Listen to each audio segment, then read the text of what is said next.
오늘도 예배하는 여러분들에게 주의 은혜와 복이 충만하기를 축복합니다. 마주보고 인사합시다. 고맙고 감사합니다. 저는 제가 공부하면서 배운 것들 중에 정말 내 마음에 큰 은혜를 받은 게 그겁니다. 하나님께서 우리를 붙잡아 주셨다. 성경을 보면 구약 성경에 이스라엘이 항상 곤란함을 경험할 때는, 즉 곤란한 일을 만나는 이유는 하나님께서 잡고 계신 것을 놓실 때였어요. 놓으실 만한 데는 이유가 있었습니다.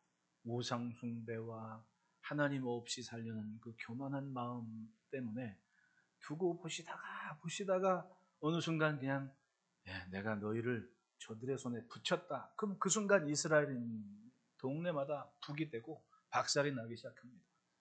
근데 반대로 전쟁터에 나갈 때 내가 저들을 너희의 손에 붙였다. 그 순간은 이스라엘이 뭘 준비됐냐 안 됐냐가 중요한 게 아닙니다.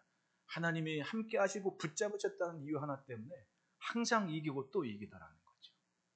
여러분, 하나님께서 우리를 매일 붙잡고 계신 그 은혜를 감사하며 삽시다. 우리가 오늘 믿음으로 우리에게 관계된 내 삶의 모든 것들을 지탱하고 건사하며 갈 수 있는 것도 하나님이 주신 은혜 때문에 그런 겁니다. 감사하며 삽시다.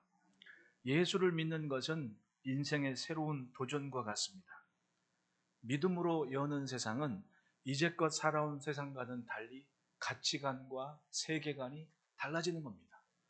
이제까지 살아온 대로 사는 게 아니라 뭔가 다른 기준을 갖게 되는데, 그것이 곧 주의 말씀이고 주님이시라는 겁니다.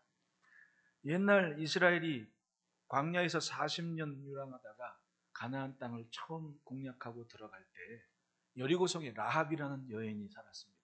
이 여인의 변화가 참 대표적인 모습이 된다고 저는 생각을 해요.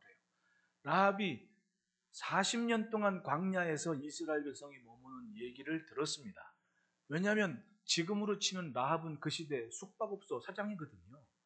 온 동네 사람들이 여리고성 들어올 때, 특히 동쪽 문으로 들어올 때는 전부 다 그 라합이 운영하는 객잔에서 기거를 하고 소식을 나누는 겁니다. 그러니 그 지역에 있는 적어도 애굽에서부터 시작된 상단들의 모습이 다 그 여인의 집에 들어가니 거기는 아주 뉴스의 메카와드 같은 곳이었거든요. 근데 듣고 또 듣고 40년을 들어도 변함없는 얘기가, 40년 동안 광야에서 한 민족이 살아가는데 멀쩡하더라는 거죠. 왜냐하면 그때까지 광야는 다 죽음의 땅이었거든요. 살았다고? 이 얘기를 들어보니 그 민족의 출발점이 애굽에서부터 나왔는데 400년 넘게 거기서 종노릇하다가 나온 민족이라는 겁니다. 이게 믿어집니까? 당시에 숙박업소 사장이었던 라합의 기가 막힌 이 머리와 지혜와 지식과 경험을 종합해 보니까 이들이 믿는 신이 보통이 아니라는 것을 계속해서 생각하는 세월이 되어야 맞겠냐. 그리고 라합은 자기 객잔에 머물던 그 이스라엘의 정탐꾼들을 숨깁니다. 그리고 그들이 잠들기 직전에 찾아가서 이렇게 얘기합니다. 여호수아서 2장 9절에 보면 여호와께서 이 땅을 너희에게 주신 줄 내가 아노라. 우리가 너희를 심히 두려워하고 이 땅 주민들이 다 너희 앞에서 간담이 농나니. 자기가 딱 보는 상황이 세상 돌아가는 모습을 보니 이미 우리는 진 거예요. 진 겁니다. 이유는 여호와 하나님이라는 분이 보통이 아니라는 것을 인식을 하기 시작했습니다. 그리고 결정을 한 거죠. 이 정탐꾼들은 어쩌면 내 인생의 미래를 위한 마지막 기회일 수도 있다. 그리고 숨겨줍니다. 적극적으로 숨기고 그들에게 얘기하죠. 고백을 하는 겁니다. 여호와께서 이 땅을 이미 너희에게 주신 줄 난 알고 있다. 그리고 여호수아서 2장 11절을 보면 우리가 듣자고 마음이 너고 너희로 말미암아 사람이 정죄전이라니 너희 하나님 여호와는 위로는 하늘에서도 아래로는 땅에서도 하나님이시다. 할렐루야. 참 놀랍지 않습니까? 여리고 왕의 입장에서는 이건 반역자고 배신자입니다. 그런데 라합의 입장에서는 자기에게 주신 하나님의 유일한 마지막 최후의 생명의 기회라는 것을 인식한 순간 모든 걸 떨쳐버리고 하나님을 선택했습니다. 그리고 정탐꾼들에게 얘기하죠. 내 아비와 내 집을 살려달라. 나를 살려줄 증표를 달라. 12절을 보면 그러므로 이제 청하노니 내가 너희를 선대하였으니 너희도 내 아버지의 집을 선대하도록 여호와로 내게 맹세하고 내게 증표를 내라. 그렇습니다. 세상의 주관자가 하나님이심을 확실하게 인식을 했고 역사의 주관자가 하나님인 것을 확실히 믿은 순간 선택을 하고 결정을 했고 이제껏 살아온 대로가 아니라 하나님 중심 하나님 앞에 사는 삶을 선택을 했습니다. 가치관과 세계관이 변했습니다. 세계를 보는 눈이 달라졌고 가치의 기준이 달라져서 내가 하나님을 선택하겠다. 나머지는 깡그리 버릴 수 있는 선택을 했던 거예요. 오늘 우리를 보십시오. 하나님의 은혜를 입고 그리고 예수님 때문에 산 인생을 고백하며 매일 그 은혜를 묵상합니다. 하나님, 오늘 내가 눈 뜰 수 있는 것도 하나님의 은혜입니다. 그리고 하루를 시작합니다. 하루를 마감할 때 하나님, 오늘도 무탈하게 잘 마무리할 수 있는 것도 주님의 은혜입니다. 여러분, 하나님은 어떤 모습으로 우리의 삶에 보일지 몰라요. 저는 제가 이제 어릴 적부터 주말에 뭐나 이런 거 옛날에 그 뿔테 안경 낀 아저씨 있잖아요. 이름도 제가 생각났다 안 났다 하는데 그분이 일주일 내내 한 저녁 때쯤 되면 이번 주 주말의 명언은 근데 그분을 잊지 못하는 게 그분은 얼굴에 감정 표현을 안 해요. 감정 표현을 안 하고 주말에 상영될 영화에서 이 영화의 포인트는 이거고 배경은 이건데 볼만합니다. 그리고 끝나요. 짧게 한 2, 3분만 영화 소개하고 딱 지나가는 분이거든요. 참 지금도 생각해보니까 제 언어나 제가 영화나 문화를 접하는 기준이 그분 영향을 참 많이 받았다라는 생각을 내가 가끔은 하게 돼요. 우리 주변에 나를 모르지만 내가 영향을 받는 멘토들은 참 많습니다. 내가 책을 읽을 때 작가를 직접 만나진 않아도 그분의 글을 통해 그분의 사상이나 영향이나 언어를 영향받지 않습니까? 그런 분들을 제 3의 멘토라고 다 얘기를 하는 거예요. 우리 생활에는 그런 분들이 참 많습니다. 그것도 하나님께서 주시는 은혜라고 저는 생각을 해요.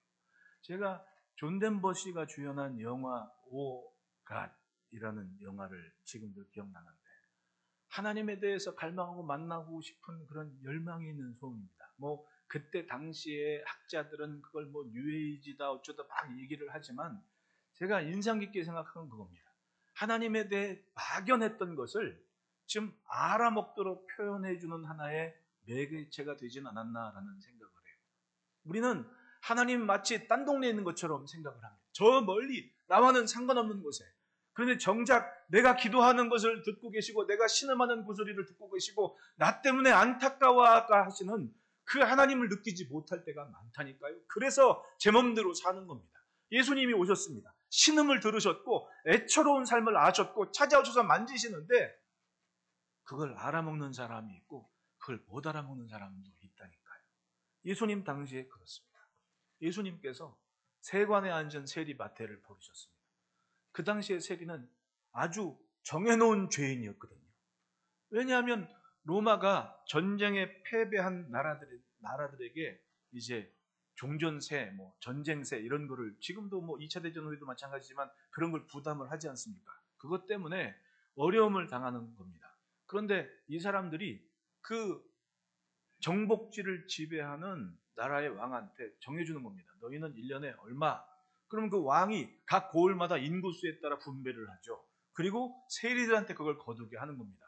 그런데 그 세리들한테 월급을 주느냐? 그거 아니에요. 그거 너희가 걷는 건 니들 마음대로 걷는데 너희는 이 일정 금액만 내면 돼. 그게 이제 각 고을을 다스리는 사람들과의 관계에서 이제 묵인되는 사실입니다. 그러면 세리가 내가 할당한 마을, 가령 창이동에서 1년에 세금이 몇 억이다, 10억이다. 그러면 10억을 걷는데 10억만 걷는 게 아니라는 거죠. 나 먹고 살아야 되니까 때로는 15억도 걷고 12억도 걷고 20억도 걷는 겁니다. 걷는 건 자기 재량이거든. 그러니까 걷어가지고 자기가 먹고 사는 겁니다. 그래서 세리가 부자인데 나쁜 놈 소리를 받는 겁니다. 왜? 같은 이스라엘이고 같은 동포인데 하나님의 자녀끼리 율법에도 정한 것을 저 세리는 드러내놓고 도둑질한다. 드러난 도적이었고 공인된 도적이었고 그러니까 복음서를 읽을 때 정말 이스라엘 종교인들에게는 용서받지 못할 두 부류가 있는데 하나는 세리고 하나는 창기였다는 겁니다. 그 정도 취급을 받는 위치였는데 오늘 본문에 예수님께서 그 세리들이 있는 집에 득실득실거리는 집에 들어가서 같이 잔치를 하신 거예요. 놀랍지 않습니까? 놀라운 일인 겁니다. 그 시대로 돌아가 생각하면 이 세리들의 미래는 이미 닫혔고 끝난 인생들입니다. 죽을 때까지 그냥 죄인이었고 죄인으로 살아야만 됩니다. 그런데 예수님이 찾아오신 겁니다. 갈릴리의 선지자가 오신 겁니다. 누가복음 5장 앞부분만 우리가 읽은 본문 앞부분만 보더라도 중풍병자가 낫고 막 나병 환자가 낫고 베드로가 회개하고 예수님 주인으로 삼고 기가 막힌 일이 벌어지고 있습니다. 근데 그 주님이 내 집에 오신 겁니다. 레위는 그 예수를 위하여 잔치를 한 겁니다. 29절 보면 레위가 예수를 위하여 자기 집에서 큰 잔치를 하니 세리와 다른 사람이 많이 함께 앉아있는지라 얘기를 해요. 예수님을 위한 잔치에 친구들이 모였는데 다 손가락질하는 세리들인데 친구들이 누가 있습니까? 다 세리들이지. 그 세리들이 와서 잔치하는데 이건 굉장한 일이었습니다. 내일이 없을 것 같은 닫힌 인생들이 또 죄인으로 끝날 것 같은 인생들이 생명의 주가 되신 그 기쁨이 그들이 함께한 자리에 임했다는 거예요. 할렐루야. 따라합시다. 예수님 때문에 인생이 바뀌었다.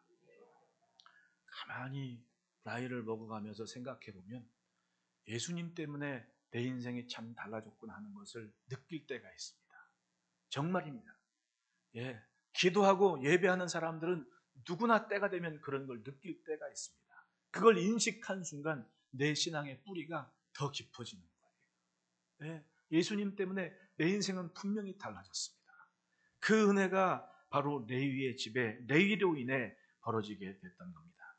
여러분, 세리였던 레위는 시대의 죄인들에게 희망이자 확실한 증인이 돼서 예수님 곁을 지킨 겁니다. 이것이 주의 부르심을 받은 레위의 모습이었던 거예요. 오늘 우리도 주의 부르심으로 인하여 구원의 기쁨과 감격과 은혜를 누리며 삽니다. 우리의 삶이 우리와 관계된 모든 것에 생명의 고리가 되기를 축복합니다. 그러므로 첫째 따라합시다. 주의 음성에 주저하지 않았다. 27절, 28절을 보면 그 후에 예수께서 나가사 레위라 하는 세리가 세관에 앉아있는 것을 보고 나를 따르라 하시니 그가 모든 것을 버리고 일어나 따르니라.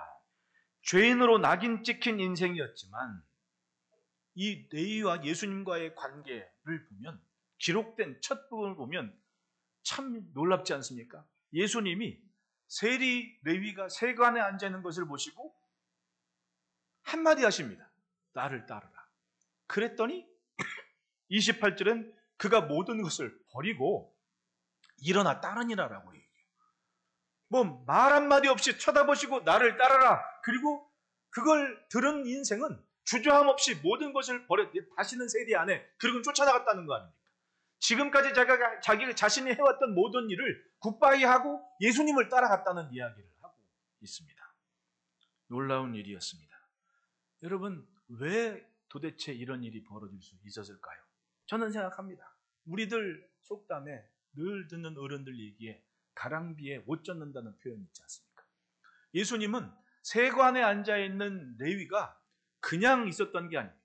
따지고 그 시대의 문화나 사회 시스템을 생각하면 곳곳에 있는 소식들은 역시 이 세리의 길을 피해가지 않습니다. 왜냐? 세리들은 그 마을에 있는 모든 사람 가가오고 방문하면서 뭘 해야 돼요? 세금을 걷어들이는 사람입니다. 그 동네에 돌아가는 모든 소식이나 새로운 뉴스나 정보들은 이 세리들이 꿰고 있을 거란 얘기입니다. 세관에 앉아있는 세리가 예수님에 대한 소문을 알았을까요? 몰랐을까요? 충분히 이 세리 레위는 그 지역에 있었던 모든 일들에 대해 확실하고 다양한 정보를 갖고 있었을 겁니다. 그런데 그분이 나병 환자를 고치시고 중풍병자를 고치시고 베드로라는 어부를 종으로 제자로 삼은 그분이 지금 자신 앞에 서 있는 겁니다. 어떤 얘기가 어떻게 들려지는지 모르지만 하나는 분명합니다. 레위가 이제껏 자신이 해왔던 모든 일을 깡그리 다 버리고 부르신 그 음성에 순종하고 쫓아갈 만큼 이 안이 자신의 귀가 이 안을 확실하게 무너뜨렸다는 거예요. 가랑비에 옷 젖듯이 자신이 들었던 이야기 속에서 예수님에 대한 상상과 그 상상이 곧 믿음에 이르기까지 레위는 반응할 만큼 들었다는 얘기예요. 여러분, 항상 좋은 소리에 귀 기울이고 항상 내 귀에 들려지는 이야기에 긴장하시기를 축원합니다. 내게 들려지는 데는 이유가 있는 겁니다. 들려지는 데에는 사실 참 굉장한 은혜가 있는 겁니다. 제가 가끔 이렇게 새벽에 교회 올 때나 아니면 저녁 예배 마치고 정리하고 집에 갈 때 우리 교회 종탑을 이렇게 봐요. 보는데 그 돌아가셨지만 그 권사님이 헌신을 하셨거든요. 근데 이게 참 웃긴 게 그 권사님은, 돌아가신 권사님은 평상시에 이렇게 예배에 막 들어와서 앉아 계시거나 그러지를 않으시거든요. 저 식당에 계시거나. 그러니까 따지고 보면 그날 설교를 어떻게 들으셨나 못 들으셨나 그거는 이제 권사님만 아시는 거 아닙니까? 그러니까 잘 그렇게 뭐 이렇게 예배 현장에서 잘 보이지 않고 유아실에도 앉아 계시고 막 그래요. 근데 제가 저 종탑이 필요한 광고를 교체해야 된다는 광고를 딱 한 번 했거든요. 근데 그날 광고한 그날 우리 집사님한테 전화가 왔대잖아요. 목사님이 광고하시던데 그거 얼마냐라고 물어보더라는 겁니다. 그거 참 신기하죠. 내가 뭐 전화 가서 전화를 드려서 부탁한 것도 아니고 내가 광고를 한 10대 번 한 것도 아니고 그냥 광고 시간에 한 번 지나가는 소리로 했는데 그분 귀에는 절실한 한마디 외침으로 들렸을 것이고 그러니까 생전 한 번에 그냥 그건 얼마냐 하고 그 헌신하신 거예요. 돌아가셨지만 내가 볼 때마다 그분 생각은 합니다. 여러분 우리의 삶에는요 지나가는 소리 같지만 마치 주님이 내 가슴을 녹화하는 그런 소리가 들려질 때가 있다니까요. 이 레위는 바로 그 소리를 놓치지 않았던 겁니다. 내 귀에 내 친구들이 내 동료들이 어디 가서 한 얘기 어디 가서 하는 얘기를 듣고 있을 때 예수에 대한 기대감과 상상력을 포기하지 않고 늘 생각을 했는데 그분이 지금 내 앞에 왔다는 겁니다. 그리고는 얘기하는 거예요. 나를 따라라. 레위는 주저하지 않습니다. 그리고 모든 것을 버려두고 주님을 쫓아갔다고 얘기를 해요. 일어나 따릅니다. 이것이 바로 루가가 표현하는 한마디입니다. 일어나 따르니라. 예수님을 만나 인생사의 문제를 해결한 믿음의 사람들의 이야기를 보십시오. 그들은 항상 예수님에 대해서 기대를 했고 상상을 했고 그 상상이 믿음이 됐던 거예요. 그러니까 로마의 백부장도 집에 앓고 있는 하인이 말씀만 하옵소서 내 하인이 낫겠나이다. 얼마나 예수님에 대해 기대했고 상상을 했으면 그분의 말 한마디면 지금 이 앞에 없어도 누워있는 내 하인이 낫겠다는 그런 기대감과 믿음을 가졌겠다는 말입니다. 예, 수르보니 교회는 그렇게 모진 구박을 받는 것 같은데 개들도 주인의 상에서 떨어지는 푸스력이라도 먹지 않습니까? 라고 답할 정도로 여인의 상상력과 기대감은 충분한 믿음으로 변화돼서 그 여인의 가슴판에 새겨져 있었고 그 믿음이 주님 앞에서 당당히 요구할 수 있었던 거예요. 자신의 뜻을, 소원을. 그렇습니다. 주의 음성에 주저하지 않는 레위는 맞습니다. 지나가는 한마디에 내 가슴을 주님이 놓고 하신다. 그리고는 확실하게 주인 만났을 때 자기 인생을 버리고 주님이 만드실 인생, 즉 세리로 죽을 때까지 사는 게 아니라 사람을 낳는 어부로서 사는 새로운 선택을 하는 소중한 만남을 갖게 된다는 겁니다. 사람이 변하고 영향을 끼친다는 게 그래서 중요합니다. 그러니까 일단 여러분 내 가장 가까운 관계에서 생명의 소리, 좋은 말을 전하시기를 축원합니다. 주님과 관계된 것은 아름다운 이야기만 전하시기를 축원합니다. 왜냐하면 내가 은연중에 나누는 그 얘기가 누군가에게는 생명의 기회가 될 수가 있다는 거예요. 생명의 기회가 될 수가 있는 거예요.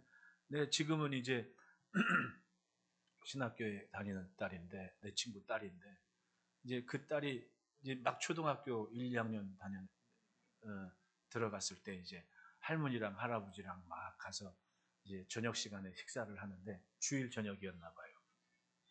주일 저녁에 식사를 딱 갔는데 이 자기들이 식사하는 저 뒤편에 저 성당에서 온 사람들이 거하게 잔치를 하고 있었나 봐요. 근데 그 성당에 모인 사람들이 자기네 성당 신부를 그렇게 욕하더라는 겁니다. 그렇게 욕하더라는 거예요. 그러니까 그 꼬마애가 듣기에 저 사람들은 마귀 새끼들이라고 이렇게 얘기를 하는 거예요. 그때 주일학교에서 뭐 마귀야 뭐 노래 많이 했거든요. 그러니까 저 사람 꼬마애가 듣기로도 저 사람들은 마귀 새끼라고. 그러니까 조그만 초등학교 1, 2학년 애가 그렇게 딸이 이렇게 얘기하니까 애가 깜짝 놀라가지고 애들이 듣기도 그 소리가 이상했던 거예요. 애들이 듣기도. 그러니까 무슨 덕이 되고 은혜가 되겠냐는 얘기입니다. 여러분, 지나가는 이야기가 어떤 이야기인지 사람이 달라질 수 있다는 걸 우리는 알아야 돼요. 라합이 변하고 레위가 변하고 그건 목적을 가진 이야기 아니라 지나가는 이야기에 예수에 대한 희망과 소망을 가졌다는 얘기 아닙니까? 그리고 한순간에 주의 부르심에 응답을 한 거예요. 제가 어릴 적부터 지금까지 그분 돌아가실 때까지 뉴스에 나올 때마다 저분 참 신기하다라고 생각한 분이 엘리자베스 여왕이거든요. 엘리자베스. 나 어릴 때 여왕이 50대도 여왕이었거든요. 그분 영국에서는. 그분이 그 아버지 조지 6세가 죽고 1900 몇 년도인가 52년 전인가 여왕이 딱 됐는데 이제 그때 당시에 빌리 그레햄 목사님이 영국 런던에서 집회를 하고 있었거든요. 근데 그때 당시에 갑자기 여왕이 돼가지고 막 관계니 뭐니 이게 다 틀어진 겁니다. 자기가 생각은 하고 있었지만 그날이 이렇게 빨리 올 줄 몰랐던 거예요. 왜냐하면 자기 아버지가 폐암으로 죽었거든요.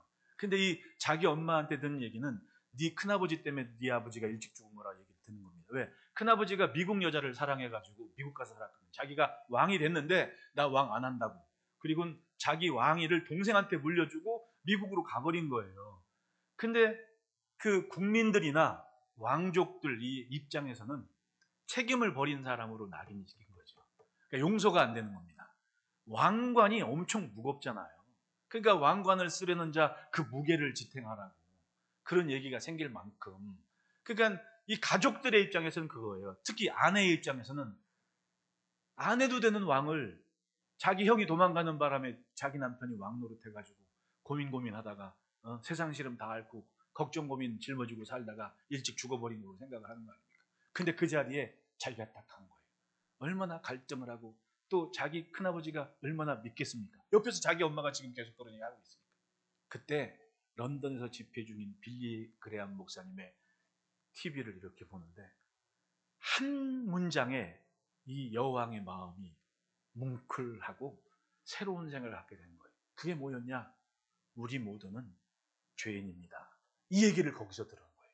근데 이게 그냥 우리가 느낀 우리의 입장에서는 아무렇지도 않은 듯 받아들이지만 영국 성공회의 수장과도 같은 여왕이 개신교 목사를 궁으로 초대해서 접견을 하고 그 예배 앞자리에 와서 예배에 참석할 정도면 이건 굉장한 일이거든요. 아마 종교계의 원망을 한 몸에 다 받았을 겁니다.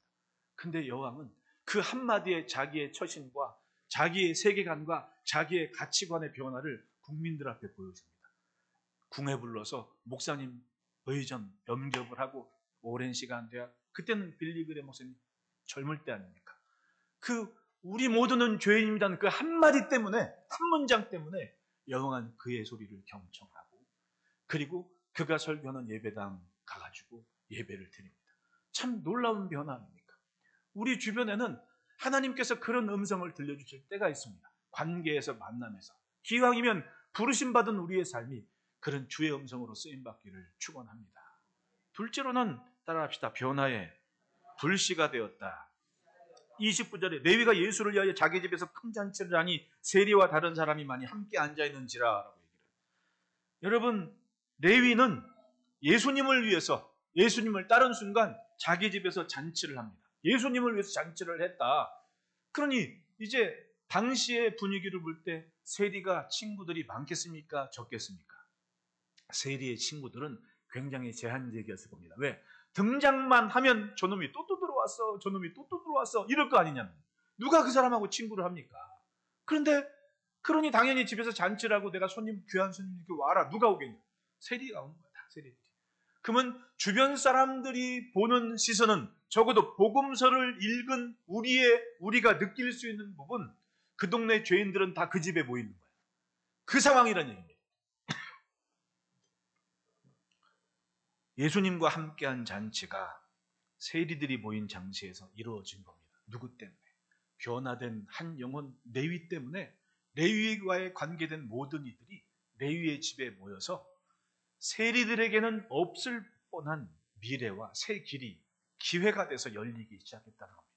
예수님 오셔서 말씀하지 않습니까? 요한복음.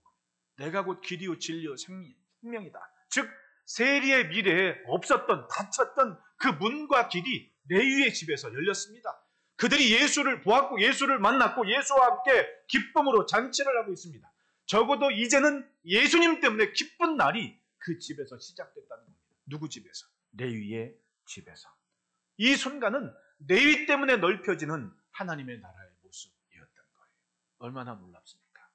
여러분, 나 때문에 나와 관계된 인생들이 꼭 예수님 만나기를 소원합시다. 적어도 나 때문에 예수 믿고 싶은 마음이 생길 수 있는 관계가 더 많아지면 좋겠습니다. 여러분, 우리는 예수 믿고 수도 생활하는 사람들이 아닙니다. 충분히 세상에서 세상 문화 속에서 버티면서 내가 감당할 책임과 내가 감당할 일을 해 나가는 사람들입니다. 죄 없고 점도 없고 흠도 없이 내가 흰옷 입고 세상에 살 수 있습니까? 나가는 순간부터 꾸정물 투성이로 들어가고 있는 겁니다. 거기서 내가 지금 살아내고 있는 거예요. 내가 그걸 생각하면 생각할수록 여러분이 대단하고 고맙다는 게 일주일 동안 믿음으로 잘 버티고 견디고 또 주일 맞이해서 예배하는 모습이 기특하고 장하고 놀랍다는 얘기입니다. 그만큼 우리는 버티는 책임이 있는 거 아닙니까? 이게 사명인 거예요. 왜? 나와 관계된 가장 가까운 곳에 있는 사람부터 나 스스로를 인정하고 인식하고 야, 나도 예수를 믿어야 살지. 나도 예수를 믿어야 살지. 지나가는 얘기 이렇게 지나가는 얘기를 듣고 나도 교회 한번 가보고 싶다 할 만큼은 내가 먼저 은혜를 받고 내가 먼저 신나야 되는 거 아니에요? 안 그렇습니까? 지나가는 얘기 듣고 아유 교회나 여기나 똑같구만 이런 말하면 이미 닫힌 문이에요. 그거는. 그냥 내 한마디에 즐겁고 신나고 감사한 이야기들이 내 가장 가까운 밥상에서부터 나 만나는 사람에서부터 전해지고 이어지면 그거 참 신기하다. 요즘도 그런 데가 있나? 그리고 가보고 싶은 마음이 생길 거 아닙니까? 다 누구예요? 다 나 때문입니다. 그게 우리들 말에 말 한마디에 천냥 빚을 갚는다는 말도 있는 것이 내 말 한마디가 누군가에게는 유일한 생명의 길이 된다는 걸 생각해야 됩니다. 마주보고 인사합시다. 말 잘합시다. 말 잘해야 돼요. 지나가는 말 한마디라도 잘해. 요즘은 세상이 너무 조심성이 없는 것 같아. 애들 앞에서는 뭐 해서는 해야 되는 말, 안 해야 되는 말 구분 없이 막 얘기하는 그게 시대 분위기라고 얘기하는데 여러분 가릴 건 좀 가려야 됩니다. 감출 건 좀 감추는 것이 어른의 지혜예요. 요즘은 어른의 지혜를 찾기 힘드니까 세상이 갈수록 혼란스럽고 소란해지지 않습니까? 사람들이 창피한 걸 몰라요. 창피한 걸 몰라. 왜? 감추질 않아서 그래요. 때를 따라는 분별을 하고 가려야 되는 겁니다. 레위의 집에 잔치한 잔치를 보십시오. 그러니까 여러분 기도를 할 때도 좀 구체적으로 기도를 해요. 하나님, 내 집에서 적어도 한 30명 모여서 잔치할 만큼은 규모를 좀 갖추게 해주십시오. 이렇게 기도를 하시라고. 그러면 없던 집도 하나님께서 덩그랑하고 큰 집으로 주실 수 있을 거 아니에요. 네, 아멘 한 사람은 꼭 그렇게 될 줄로 믿습니다. 3년 안에. 왜 3년인지 모르지만 3년 안에 내는 말을 했으니까 아멘 한 사람 생각하면서 기도를 해야 돼. 오늘 새벽부터 내일 새벽부터 기도를 해야 돼. 이 집은 몇 배가 넓어지기를 원합니다. 네, 이건 솔직한 꿈이고 소원입니다. 나는 기왕이면 목회 재밌게 하고 싶어요. 죽을 때까지. 여러분 우리의 재미는 뭡니까? 하나님께서 뭔가 기가 막힌 일을 벌이실 때 신나고 재밌지 않습니까? 네, 적어도 내 삶이 내 인생이 이런 도구로 쓰임받고 싶어요 라는 소원이 있을 만큼은 하나님은 우리를 꼭 지탱해 주실 겁니다. 레위 집에 벌어진 잔치, 변화의 기폭제가 됐던 겁니다. 누가? 레위가. 부름받은 인생의 사명 중에 하나는 그 변화의 원동력, 동기가 될 만한 모습들을 만들어가는 거예요. 셋째로는 따라합시다. 세상을 향한 선포가 되었다. 31절, 32절에 예수님은 그 집에서 선언을 해요. 예수께서 대답하여 이르시되 건강한 자에게는 의사가 쓸데없고 병든 자에게라야 쓸데있나니 내가 의인을 부르러 온 것이 아니요 죄인을 불러 회개시키러 왔노라.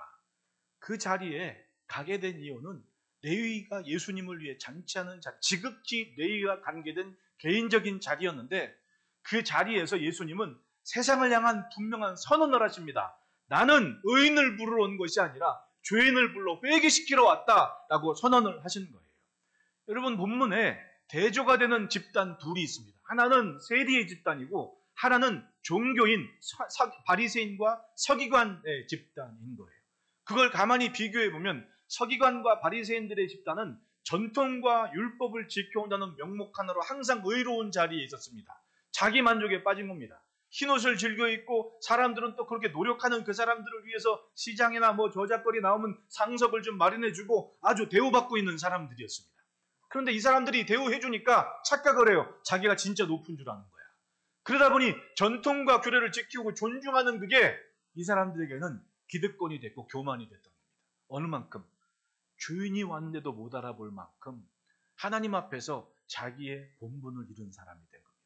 그리고 생명과 구원을 선포하고 죄사함을 선언하는 그 자리에서도 예수를 보질 못하고 예수를 믿지 못하는 사람들이 되고 만 거예요. 그리고 종교적인 판단만 하고 있습니다. 저게 옳으냐?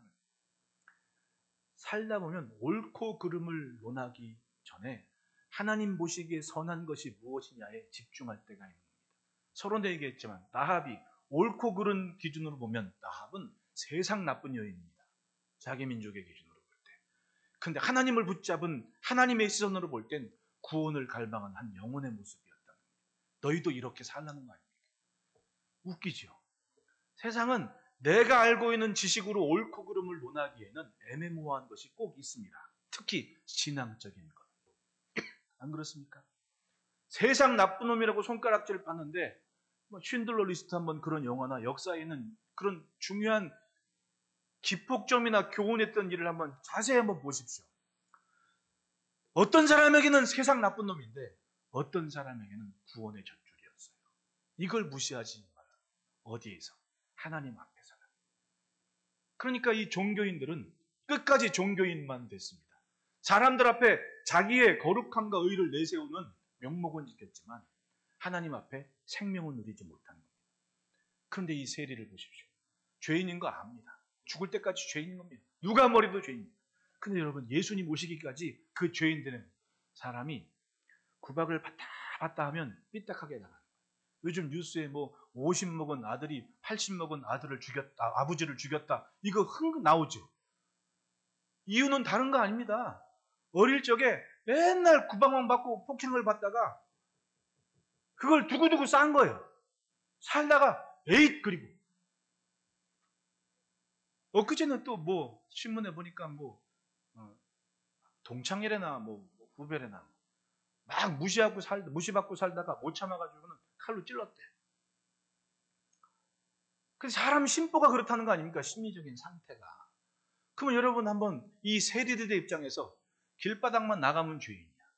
길바닥만 나가면 욕해. 사람들 시선이 전혀 환대받는 게 아니야. 그러면은 그게 1년, 2년, 10년, 20년 가면 내가 원래 나쁜 놈이 아닌데 그냥 나쁜 놈으로 살고 싶은 거예요. 그게 솔직히 세리 입장 아닙니까? 그냥 남의 것 토색한 건 내가 4배 나갔고 이런 고백을 하는 삭개오의 입장을 한번 보십시오. 그렇게 산 거예요. 그냥 왜? 뭐 죽으나 사나 난 어차피 그러니까. 희망이 없고 미래가 없는 인생 아닙니까? 그런데 그 집에 레위 한 사람이 변화돼서 그 집에 세리들이 모여서 우리에게서도 저 레위가 같은 세리인데 우리에게는 없을 뻔한 미래가 열렸다라는 것을 그 자리에서 본 겁니다. 그 뒤로 레위는 항상 예수님 곁에서, 이 레위가 마태 아닙니까? 세리 마태, 유대 이름으로. 근데 이 마태는 마태복음을 기록해요. 여러분, 복음서의 첫 그 마태복음 한번 읽어보십시오. 얼마나 대단합니까? 유대인들이 확실하게 예수는 그리스도라 인정할 만한 기록을 한 게 마태복음이거든요. 독자가 유대인들입니다. 그러면 그 레위라는 세리 한 사람이 변화되고 예수님 믿은 결과가 어떤 결과가 벌어졌습니까? 이 레위는 예수님 곁에서 항상 선포적인 의미를 가진 존재가 된 겁니다. 저 사람 세리였는데 예수님 곁에서 제자가 됐어. 가는 곳곳마다 이 레위의 존재감은 같은 세리들에게, 같은 죄인들에게 하나의 메시지가 됐을 겁니다. 저 사람이 희망이다. 왜? 저 사람이 변했지 않냐. 저 사람이 변했지 않냐? 저 사람이 하나님의 아들이신 메시아의 제자가 됐지 않았냐? 그 유대인들은 그의 글에서, 그의 서신에서 확실하게 예수는 그리스도인 것을 굴복할 만한, 자기들의 전통을 깰 만한 무엇인가를 찾게 됐던 거예요. 왜? 레위의 존재 자체가 선포적인 의미를 갖게 됐던 겁니다. 그렇습니다. 세상의 기준으로는 절대로 이해할 수 없는 것이 바로 죄인들이 발견한 예수입니다. 왜? 죄인이어야만 알거든요. 스스로 의롭다는 사람들은 절대로 알지를 못해요. 죄인이었을 때 알게 되는 거지. 죄인이었을 때 알게 되는 겁니다. 그러니 자기 의로 만족하는 종교인들이 그 예수님을 보겠습니까? 네. 예수님 말씀합니다. 새 포도주는 새 보드에 넣어야 할 것이니라. 묵은 포도주를 마시고 새 것을 원하는 자가 없나니 이는 묵은 것이 좋다. 이 사람들은 죽을 때까지 자기들의 전통을 놓지 않아요. 옛 것이 좋아. 옛날 게 좋아. 가만히 보면 우리도 그럴 때가 있어요. 아집과 고집을 놓지 못할 때가 있습니다. 뭐냐면 변화를 두려워하는 겁니다. 그리고 맨날 옛날 것만 좋다고 얘기를 해요. 과연 그렇습니까? 시대가 변하는데 옛 기준만 붙잡고 있다가 오는 것을 놓칠 때가 있다는 거예요. 제가 근자에 읽은 책 중에 서울대 분자생물학과 교수인 그 교수님이 쓴 책이 하나 있는데 재밌어요. 왜 늙느냐, 왜 죽느냐. 근데 그분이 세포를 연구하면서 깨달은 하나의 원리가 하나 있답니다. 세포는 죽게 설계되어 있다고. 결국은 사람도 죽을 때 죽어야 되는 거예요. 세포도 죽을 때 죽지 않아서 이게 상하고 죽은 세포는 소멸을 내야 되는데 이 몸속에서 소멸되지 않고 살겠다고 뻗뛰는 순간 이게 암이 된다는 거예요. 사람은 소멸될 시간이 있어요. 성경도 뭐라고 합니까? 너는 흙이니 흙으로 돌아가라. 근데 그걸 인정하지를 못하는 겁니다. 그러니까 바둥바둥 하다가 암을 더 키우는 거예요. 우리 몸 안에서. 그걸 보고 그렇구나. 인생은 창조의 섭리를 인정할 때 비로소 평안을 누리는구나. 그렇습니다. 내가 알고 있는 게 완판은 아니거든. 이게 언제 어떻게 될지 모른다는 것을 일단 잠재적으로 인정한 다음, 그리고 서서히 내 자녀들에게, 내 손주들에게 그 의미 있는 것을 전해줄 책임이 있는 거지, 내가 버티는 게 전부는 아니라는 거. 종교인들의 실수가 뭡니까? 버티기만 합니다. 내가 알고 있는 게 진짜라고. 그 예수님 말씀하지 않습니까? 묵은 것을 먹은 자는 새 것을 원할 리가 없다. 묵은 게 좋다고 우긴다. 그 얘기를 하고 있는 거예요. 그러나 주님이 선포하신 메시지는 뭡니까? 지금 길과 진리와 생명이 너희 앞에 있다는 거예요. 그걸 부르신 레위의 삶을 통해 그 집에서 선언을 하고 있는 겁니다. 이 땅에 우리의 존재감을 보십시오. 죄악에 관영하는 시대라고 얘기합니다. 하지만 우리는 지금도 믿음으로 주의 부르심을 감사하고 주의 은혜를 감사하며 오늘 이 시대를 살고 있는 겁니다. 우리는 저 땅에 주님의 선포가 되어서 주의 흔적이 되어서 지금도 선언을 하고 있습니다. 생명과 구원아, 죄인에게 허락하신 주의 구원을, 이 의미 있는 삶을 매 순간순간 곱씹으며 주의 은혜를 펼쳐가는 관계에서 정말 생명의 고리가 되는 은혜가 있기를 축복합니다. 기도하겠습니다. 하나님,